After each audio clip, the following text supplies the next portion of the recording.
by the pricking of my thumbs, something wicked this way comes. What is up, everybody? RandomRandomMan here. I hope everyone out there is continuing to stay safe and be well during this unpredictable time, especially since what's been going on right now has personally affected me or someone close to me in my life. I'm not going to give their name out of privacy, but I hope that they get well very, very soon. But that's not why you are watching this video. You are watching this video for me to bring you my review for the 2021 film adaptation of The Tragedy of Macbeth, based on the play of the same name by William Shakespeare. The plot of this historical thriller basically follows the title Scottish lord, played by Denzel Washington, who becomes convinced by a trio of witches, all played by Catherine Hunter, that he will become the next King of Scotland, and his ambitious wife, played by Frances McDormand, supports his plans of seizing power. Going into this movie, I was definitely looking forward to seeing it, as it is the latest film written, produced, and directed by Joel Coen of the Coen brothers, and both of them have made some Cold Stone classics over the past few decades. My favorite of their filmography would probably have to be 2007's No Country for Old Men, which I think is a masterpiece and one of the best films of the 21st century thus far. And with that, I was naturally interested to see what was the latest effort by Coen, and this is the first film actually to be done by one of the brothers without the other's involvement, as Ethan Coen is nowhere to be found in terms of being a creative force on this film. And even with that, seeing how Joel Coen was going to be tackling Shakespeare, I knew he would be up to the task, even though it's daunting to adapt any work of Shakespeare. My favorite film of 2021 is technically an adaptation of Shakespeare, Steven Spielberg's West Side Story, in it being a variation of Romeo and Juliet. That story, of course, has been adapted many, many times across various mediums, and Macbeth is no different, and it's notable for being one of Shakespeare's bloodiest plays, and I was so curious to see what Joel Coen would do with this material. And luckily for me, after it being a weird day for me personally, actually, I was able to head out and see this thing in theaters with me having got off of work early, luckily, because there was a water pipe that burst at one of the two libraries I worked at, so I was able to see a movie today with the rest of my day off. This film is also currently streaming on Apple TV+. Starting out with the cast and their performances, we have Denzel Washington in the title role of Macbeth.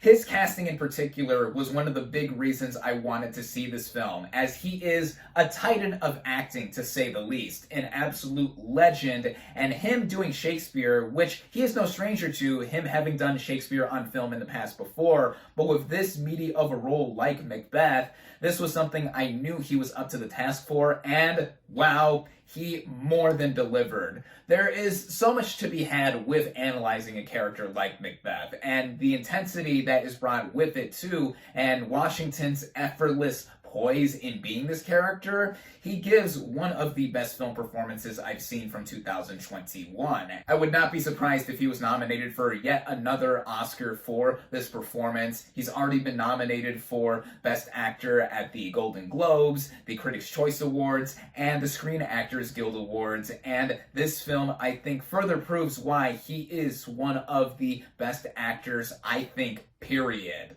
Similar attributes also apply with Lady Macbeth, as played by Frances McDormand, another absolute legend of the acting form, and also the real-life wife of Joel Coen, and the current Best Actress Oscar winner for Nomadland. McDormand also won the Oscar for Best Picture, as she was one of the producers on that film, and on The Tragedy of Macbeth, she also produced this film with her husband. Now, McDormand, in playing this role, also has a lot with her in terms of weight, in being behind a lot of what Macbeth would do in trying to seize control of Scotland and become the new leader ruler of the land, and also just with her being quite disillusioned by what is going on across the events of this story too, kind of in similar length to how Macbeth himself is paranoid in trying to hold on to power. And with these two together as well, the chemistry here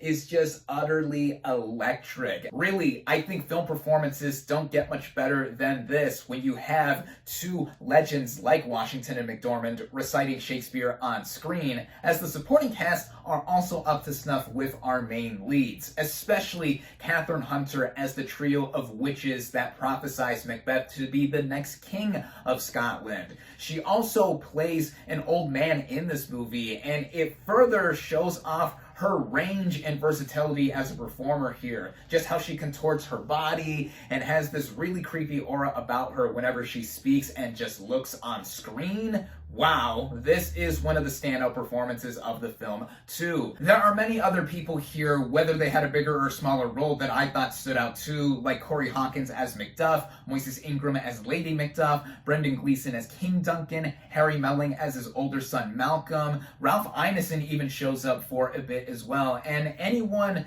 in this movie really felt like they were part of the overall atmosphere of this retelling of this play. And speaking of that retelling too, getting into the writing and by extension directing by Joel Cohen, the approach in trying to tell the story of Macbeth again on the big screen is something that would have to have been done with a different kind of setup. And different setup this movie has, as right away one can tell that stylistically, this film was going for something that previous adaptations of the play have not done before. As I have said, Macbeth is one of Shakespeare's bloodiest plays. It is also an epic and sprawling tale that gives off the great extent as to how much power Macbeth is trying to seize and hold control over. And with what Cohen does in approaching it in a much more intimate and smaller light, that is immediately what makes this movie appealing in more ways than one.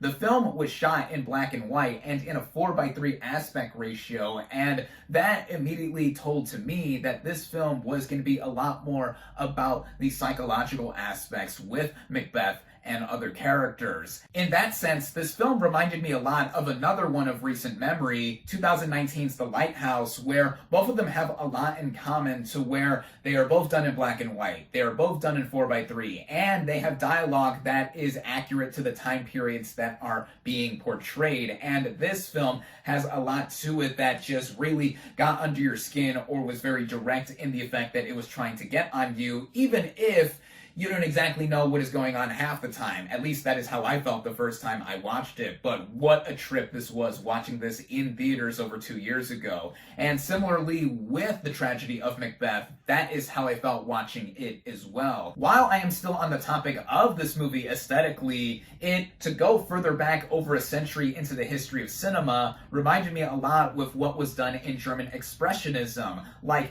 Das Kabinett des Dr. Caligari, or The Cabinet of Dr. Caligari, evoking a lot of its effect in being eerie way back then, with obviously a whole century of cinema following it, like the tragedy of Macbeth, and I think it has a lot to it that created that atmosphere. This brings me into further talking about the technical elements here, and I've already touched on the visual aesthetic in it being done in black and white and 4:3. Big shout out to cinematographer Bruno Delbonnel, who brings one of the most stunning movies from 2021, and how the black and white really is played up here. When it's dark on screen, there are deep blacks being done with the lack of hue, and then when there's brightness, it's so striking and stark to where, my eyes were almost burning up a bit, and it made me so grateful that I saw this thing in a theater to truly appreciate. I'm also grateful for that because in terms of the sound too, that was a big thing that was literally amplified with seeing the movie that way, as the sound design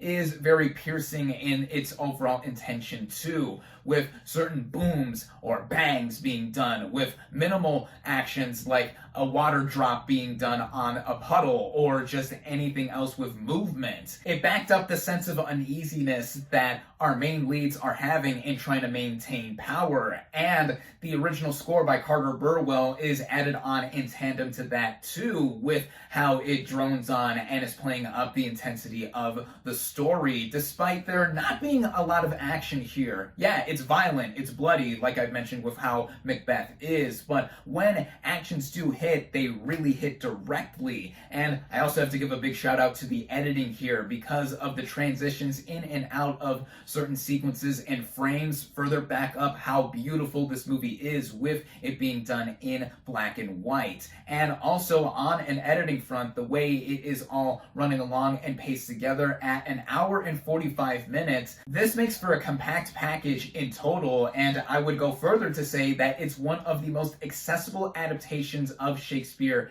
ever, though it still has the Old English dialogue intact, which for some it's an obstacle to get over, but I don't think it makes it that much more daunting if you're already familiar with Macbeth as a story, as if you go into this thing watching it as a movie and there are many things to get thrown off by, you're more than likely to be alienated by what is done here. Macbeth is such a widely known story though, that anyone who is not a rookie of Shakespeare will go into this thing with a new version of the story to digest and analyze. It's not necessarily something I would go back to often to want to have a big analysis on or anything else like that, because yeah, like I've said, there are many versions of this story, but just looking at this film as a whole on its own, this is something that would have certainly cracked my top 10 favorite films of 2021 list. In fact, retroactively, it has now made it on that list, which means it has now bumped my previous number 10 slot, King Richard, down one notch, which is a testament to how many movies from last year that I personally loved. And yes,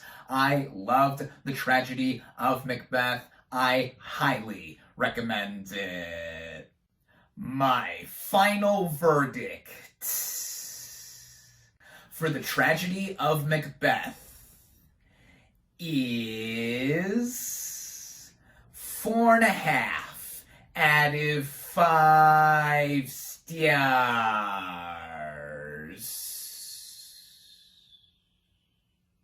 Thank you all, as always, for watching. Be sure to like this video, comment on what you thought of The Tragedy of Macbeth. Social media links in the description. Subscribe to my channel for more, and I'll catch you on the next movie review.